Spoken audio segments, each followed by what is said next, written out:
Para muhibbin rahimakumullah, al-haditsus samin asyar an Abi Dzar Jundub ibn Junadah wa Abi Abdurrahman Mu'adz bin Jabal radhiyallahu anhuma an Rasulillah sallallahu alaihi wasallam qala ittaqillah haitsu ma kunta wa atbi'is sayyi'atal hasanata tamhuha wa khaliqin nasa bi khuluqin hasan. Rawahu Tirmidzi wa qala haditsun hasan wa fi ba'din nusakh hasanun sahih. Hadis yang ke-18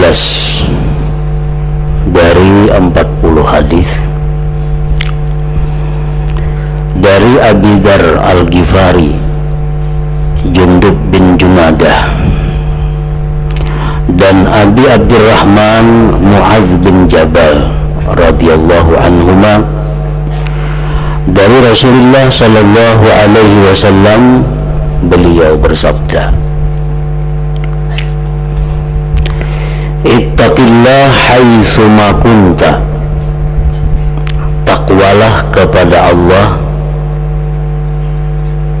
dimanapun kamu berada dan dalam keadaan apapun.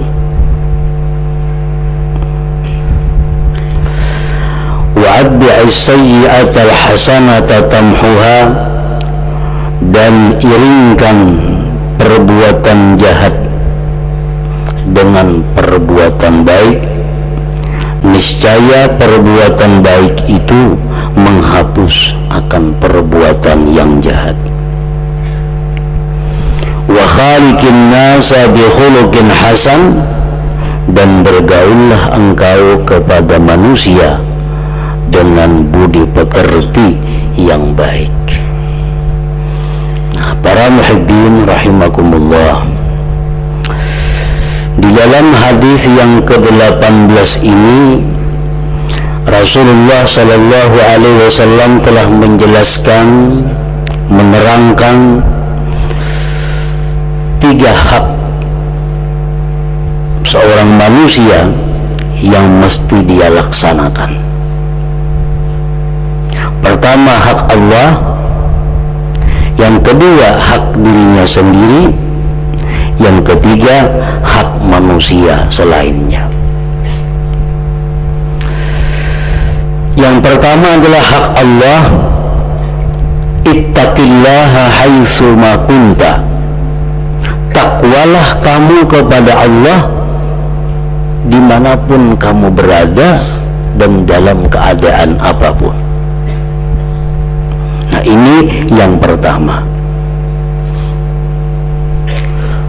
Takwa kepada Allah baik waktu senang atau pada waktu susah.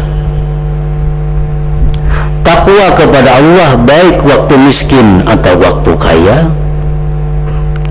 Takwalah kepada Allah baik sewaktu menjadi rakyat biasa atau menjadi seorang petinggi atau pejabat negara. Takwalah kepada Allah dalam segala apapun dan dimanapun engkau berada, baik di tengah manusia, baik di tempat sendiri. Kita dituntut untuk selalu takwa kepada Allah subhanahu wa ta'ala. Nah, itu adalah hak Allah yang ada pada kita yang mesti kita laksanakan. Para muhibbin rahimakumullah, para ulama menjelaskan mengenai pengertian takwa. Apa itu yang dimaksud dengan takwa? Karena tidak sedikit ayat Al-Quran yang memerintahkan kepada kita untuk bertakwa. Tidak sedikit hadis Rasulullah Sallallahu Alaihi Wasallam yang menerangkan, memerintahkan agar kita bertakwa kepada Allah. Nah, apa itu takwa dan apa manfaatnya itu takwa, sehingga begitu sering Allah memerintahkan kita untuk bertakwa? Para ulama menjelaskan takwa itu adalah artinya ittikhadul wiqayah min azabillah. Takwa itu artinya bahwa kita membuat satu pemeliharaan diri agar terhindar dari azab Allah. Takwa kita membuat satu dinding agar kita selamat dari hal-hal yang tidak kita inginkan, baik di dunia maupun di akhirat. Ittikhadul wiqayah min azabillah. Dengan apa kita menjadikan dinding agar kita bisa terhindar dari azab Allah? Bimtithalul awamir wajtinabin nawahi, dengan melaksanakan yang diperintah Allah dan meninggalkan apa yang dilarang oleh Allah. Nah, itulah buah daripada takwa. Bila mana kita melaksanakan apa yang diperintah Allah, kita mampu menjauhi yang dilarang Allah, berarti kita sudah membuat satu dinding, kita membuat satu perisai daripada azab Allah subhanahu wa ta'ala. Para ulama kita dalam berbagai macam kitab menjelaskan betapa banyak faidah takwa kepada Allah, berapa banyak manfaat takwa kepada Allah. Oleh karena itu Allah selalu mewasiatkan kepada manusia agar bertakwa kepadanya. Yang pertama dijelaskan oleh para ulama bahwa manfaat takwa itu adalah mahabbatullah, kecintaan Allah. Apabila kita ini mampu takwa kepada Allah dalam keadaan apapun dan di mana juga pun, yang kita peroleh adalah satu, kecintaan Allah. Ini sesuatu yang sangat berharga, sesuatu yang sangat mahal apabila kita mendapat kecintaan Allah subhanahu wa ta'ala.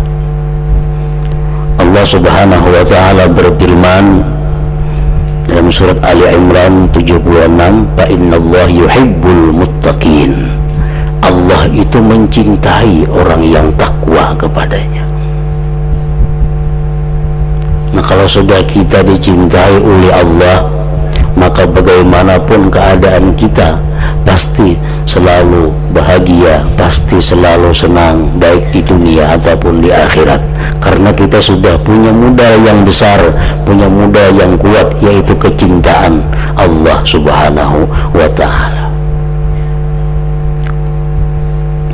Yang kedua, faidahnya takwa, qabulul a'mal, diterima ibadah, diterima amal perbuatan kita.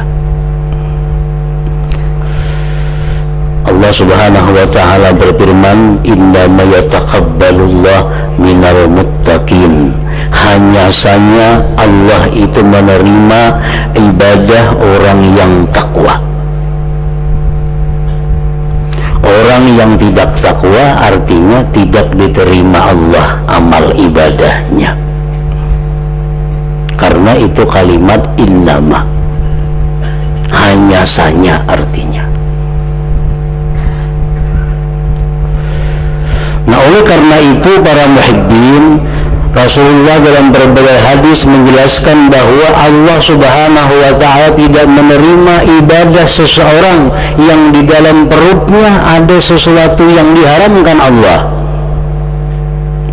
Karena orang yang memakan yang diharamkan Allah itu bukan orang yang takwa. Dalam hadis yang lain beliau menjelaskan bahwa Allah tidak menerima sembahyang seseorang yang mana pakaiannya itu ada 1/10 daripada yang diharamkan Allah. Artinya kita nukar baju punya 100.000, ada 10.000 duitnya nang kada halal, 90.000 nang halal, nukar baju 100.000. Dibawa sembahyang, Allah kada menerima sembahyangnya. Kenapa? Karena ini kada takwa orangnya. Kenapa kada takwa? Wani memakai baju nang haram itu.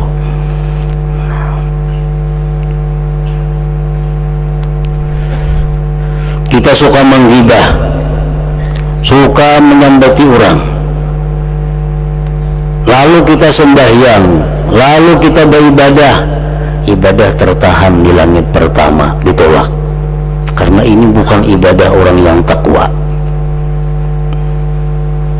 Kita iri dengki kepada manusia,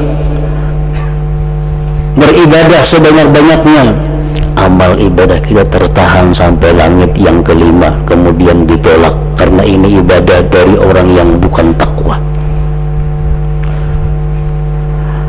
Nah, para muhibbin rahimakumullah, jadi hendaknya sebelum kita melakukan suatu ibadah, kita pastikan dahulu diri kita adalah orang yang takwa, agar ibadah kita itu diterima oleh Allah. Kita berdoa lawan Tuhan, jelas sudah doa kita kada kabul, doa kita kada diterima kalau sebelum berdoa itu kita masih belum masuk golongan orang takwa. Sembahyang kita, membaca Quran kita ditolak oleh Allah. Nah, jadi ini faidahnya takwa. Innama yataqabbalullah minal muttaqin. Allah hanya menerima ibadah orang yang takwa kepadanya. Yang ketiga, faidahnya takwa adalah al-hifz wal hirasah minal a'da. Kita terpelihara, kita ditolong oleh Allah dari kejahatan dan tipu daya musuh. Umpamanya ada berisi musuh, kita kada akan kalah, kita kada akan mampu diperdayanya kalau kita takwa kepada Allah. Allah Subhanahu wa ta'ala menjelaskan dalam Al-Quran surat Ali Imran, wa in tasbiru wa tattaqu la yadurrukum kaiduhum syai'ah. Jika kalian itu sabar dan takwa kepada Allah, tidak memudaratkan kepada kalian tipu daya mereka sedikit jua pun. Kayak apa aja orang hendak menipu, orang hendak menjabak, orang hendak menyakiti, ditolak oleh Allah, dipelihara oleh Allah kita apabila takwa kepadanya. Ini jaminan Al-Quran, jaminan Al-Quran, jaminan Allah. Yang keempat, faidah taqwa an-najar minasyada'id wa husul rizqil halal. Orang yang takwa itu akan selamat dari kesusahan dan dia akan dapat rezeki yang halal. Jadi orang yang takwa itu hidupnya kada akan sengsara, selalu ada jalan keluar dari tiap-tiap kesulitan, baik masalah dirinya, baik masalah keluarganya, baik masalah tetangganya, baik masalah usahanya. Orang yang takwa ini selalu selamat dari kesulitan-kesulitan karena diberi Allah jalan keluar dari segala kesusahan. Dan orang yang takwa terhindar daripada hidup sengsara dengan dapatnya rezeki yang halal dari Allah Subhanahu wa ta'ala. Allah Subhanahu wa ta'ala berfirman, wa may yattaqillah yaj'al lahu makhraja wa yarzuqhu min haitsu la yahtasib. Siapa yang takwa kepada Allah, Allah jadikan bagian jalan keluar dari tiap-tiap kesusahan. Allah berikan dia rezeki dari yang tak terduga-duga. Yang kelima, orang yang takwa kepada Allah akan diberikan Allah al-bisyarah indal maut, gembira menjelang kematian. Orang yang mestinya susah, huru hara, ketakutanan hendak mati, orang yang takwa sebaliknya, dia mendapat kabar gembira dari Allah Subhanahu wa ta'ala. Allah Subhanahu wa ta'ala menjelaskan, alladzina amanu wa kanu yattaqun lahumul busyra fil hayatid dunya wa fil akhirah. Orang yang beriman dan bertakwa kepada Allah, bagi mereka itu kegembiraan dalam kehidupan dunia dan akhirat. Yang keenam, faidahnya takwa an-najat minan nar, selamat dari neraka. Kan kada akan dijilat api neraka. Allah menjelaskan, "Tsumma nunajjil ladzina taqaw," kemudian kami selamatkan orang-orang yang takwa itu. Dan yang ketujuh, al-khulud bil jannah, orang yang takwa itu kekal di dalam surga. Sebagaimana firman Allah, "Wa'iddat lil muttaqin," bahwa surga itu disediakan untuk orang yang takwa kepada Allah. Ini hanya 7, mungkin lebih 100 manfaat faidahnya bila mana kita menjadikan takwa itu sebagai pekerti, sebagai kelakuan, sebagai akhlak kita. Karena orang yang disebut muttaqin, orang yang disebut takwa itu orang yang selalu menjunjung perintah Allah dan menjauhi larangannya, berhak disebut muttaqin. Lain orang angin-anginan, karena kada berduit rajin beribadah, bila sudah ada duit lupa kepada Allah, bila karena sakit ingat kepada Allah, sewaktu sihat lupa kepada Allah. Nah, ini bukan termasuk golongan orang yang takwa, karena takwanya ini takwa kada menatap takwa, kada menatap takwanya, sehingga kada bisa disebut muttaqin, orang yang takwa. Orang yang disebut sebagai muttaqin, orang yang takwa itu adalah orang yang menjadikan takwa pekertinya, menjadikan sifat dirinya, selalu menjunjung apa yang diperintah Allah dan menjauhi yang dilarang oleh Allah Subhanahu wa ta'ala. Nah, itu pertama pesan Rasulullah SAW, ittaqillah haitsu ma kunta. Takwalah kepada Allah dimanapun dan dalam keadaan apapun. Yang kedua, Rasulullah mengatakan, bersabda beliau, wa atbi'is sayyi'atal hasanata tamhuha, ikutkan kejahatan itu dengan perbuatan baik, niscaya perbuatan baik itu menghapuskan kejahatan.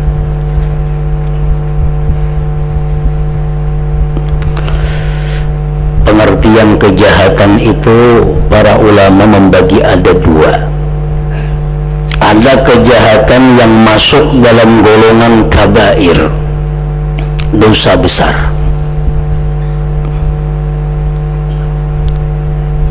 Seperti durhaka kepada kedua orang tua, minum arak atau yang memabukkan, berzina, riba, membunuh orang. Itu contoh-contoh dosa yang besar. Nah, ini kejahatan terhapus dengan perbuatan baik yang namanya taubah.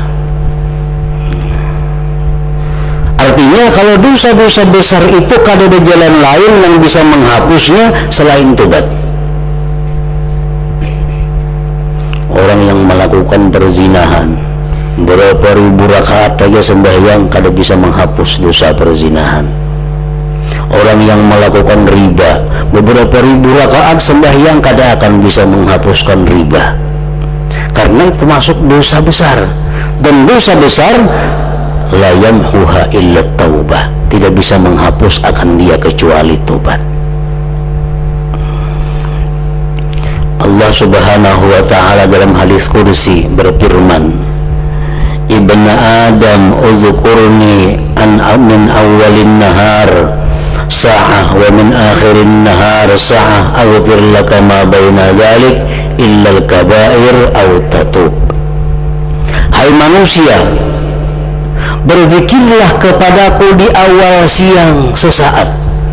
Bahasa yang subuh ya Tuhan, kita disuruh berzikir satu mat. Dan di akhir siang berzikir satu mat. Aku ampuni dosa-dosa antaranya, kecuali dosa besar. Nah, itu mesti tobat kepada Allah.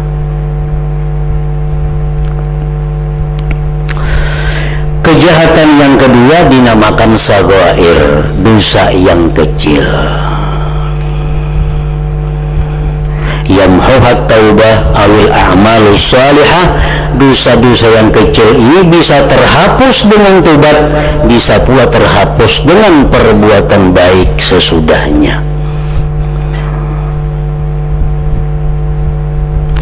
Rasulullah sallallahu alaihi wasallam bersabda, "Man qala subhanallah wa bihamdihi fi kulli yawmin mi'ata marrah huttat khatayahu wa in kanat mithla zabadil bahar." Siapa yang membaca, siapa yang mengamalkan subhanallah wa bihamdihi 100 kali sehari, digugurkan dosa-dosa dari tubuhnya walaupun dosanya itu sebanyak buih di lautan. Dosa-dosa kecil.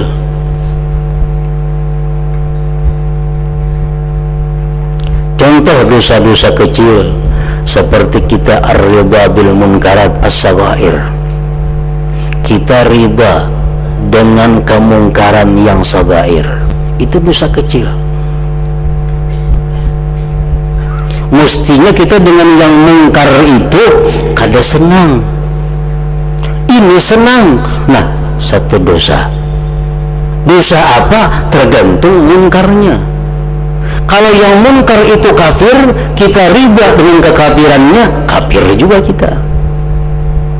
Kalau yang munkar itu dosa besar, kita setuju dengannya, dosa besar juga. Kalau yang munkar itu dosa kecil, kita setuju, ya dosa kecil juga. Nah, termasuk dosa kecil adalah ar-ridha bis-saghair, ridha dengan dosa kecil.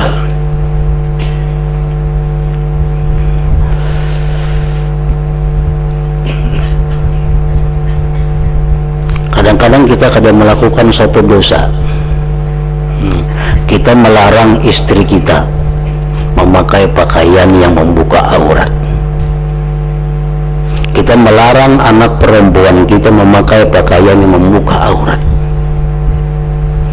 Tetapi kita ketujuh melihat TV nang pemain yang membuka aurat. Ketujuh kita.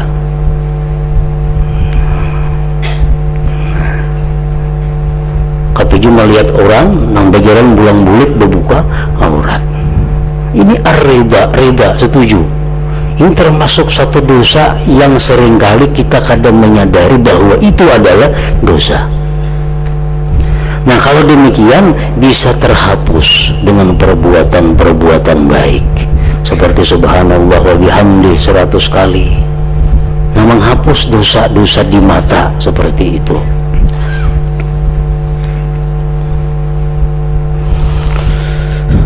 Rasulullah bersabda lagi, "Man qala la ilaha illallah 3 marrat fi yawmihi kanat lahu kafaratun likulli dhanbin asabahu fi dzalikal yaum." Siapa yang mengata la ilaha illallah 3 kali dalam sehari, itu adalah menebus dosanya pada hari itu.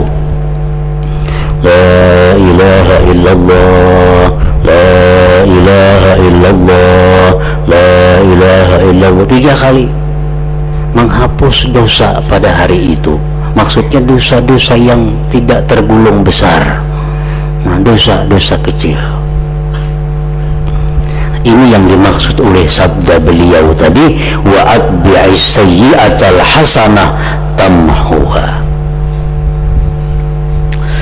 Para muhibbin rahimakumullah, yang ketiga pesan Rasulullah sallallahu alaihi wasallam, wa khaliqin nas bi khuluqin hasan. Pergaulilah manusia dengan budi pekerti yang baik.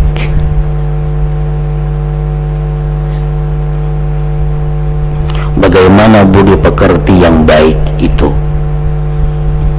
Dan apa faedahnya orang yang berbudi pekerti yang baik? Rasulullah menjelaskan, innal abda la yudriku bi husni khuluqihi darajat as-sha'im al-qa'im. Seseorang itu, kata Rasulullah, bisa memperdapati derajatnya orang yang selalu salat, selalu puasa, dengan sebab dia baik budi pekerti. Orangnya kada penyembah yang sunat, orangnya kada pemuasa sunat, tapi budi pekertinya baik. Nah, ini kami bisa memperdapati orang-orang yang banyak sembahyang sunat dan banyak puasa sunat. Contoh-contoh budi pekerti yang baik adalah al-karam, pemurah. Orang yang pemurah itu merupakan salah satu tanda baiknya budi pekerti. Rasulullah menjelaskan khaslatani la yakunani fi mu'min su'ul khuluq wal bukhl. Ada dua perkara, kata Rasulullah, yang tidak ada dalam diri orang beriman. Ada dua hal yang tidak ada dalam diri orang yang beriman. Pertama, budi pekerti yang jahat. Kedua, kikir.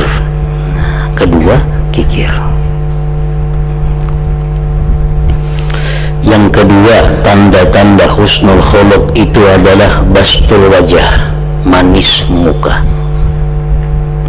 Bahasa kitanya kada parangutan.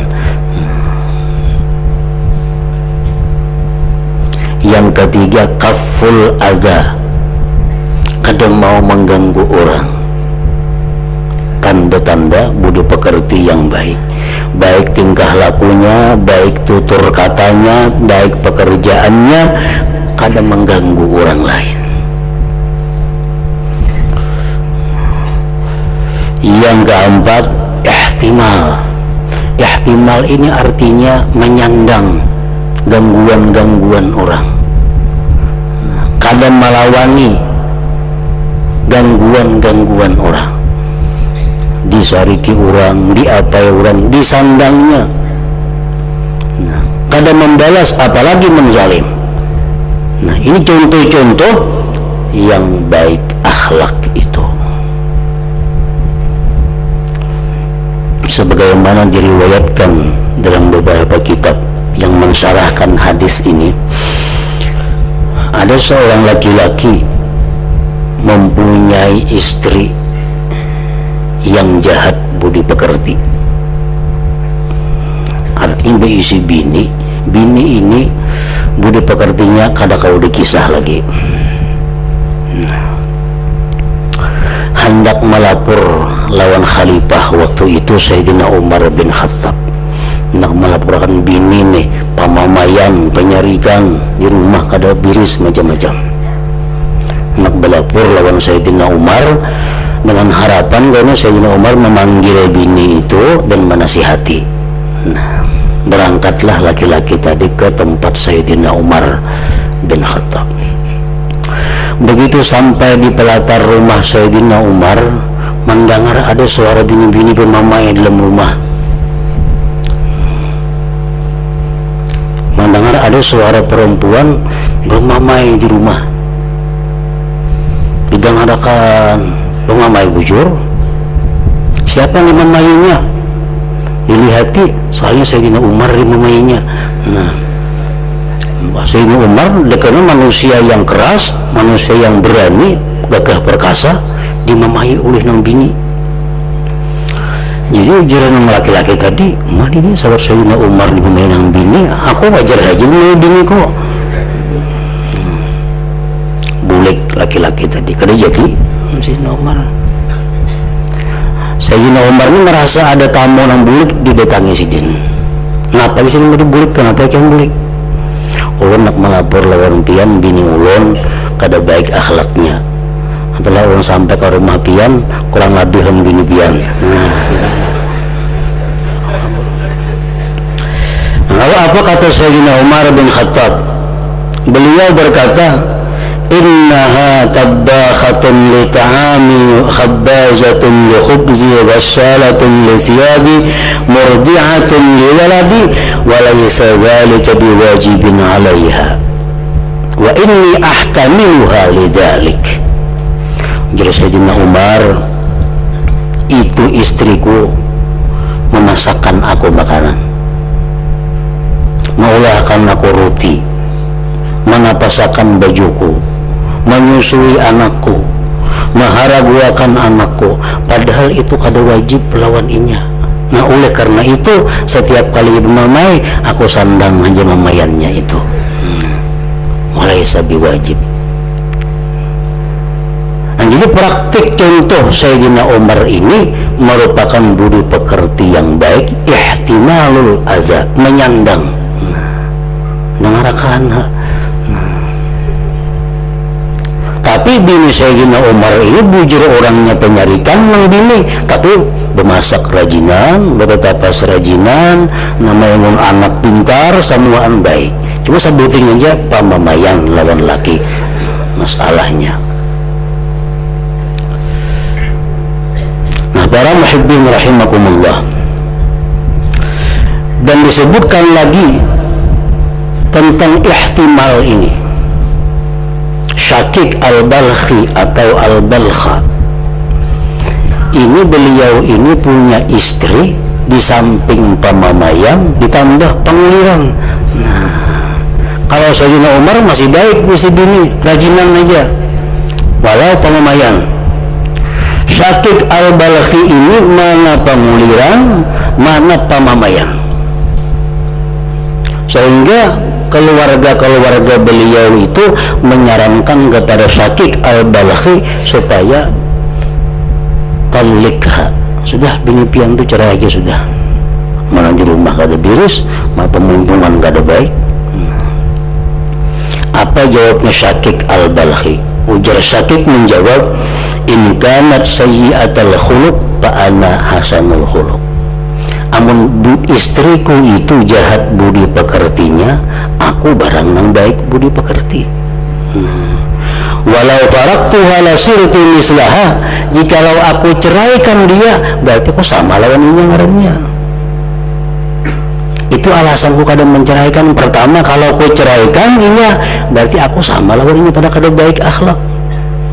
Yang kedua, kalau aku cerai, kayaknya kawin ke orang lain, kasihan orang lain dapat binikun itu.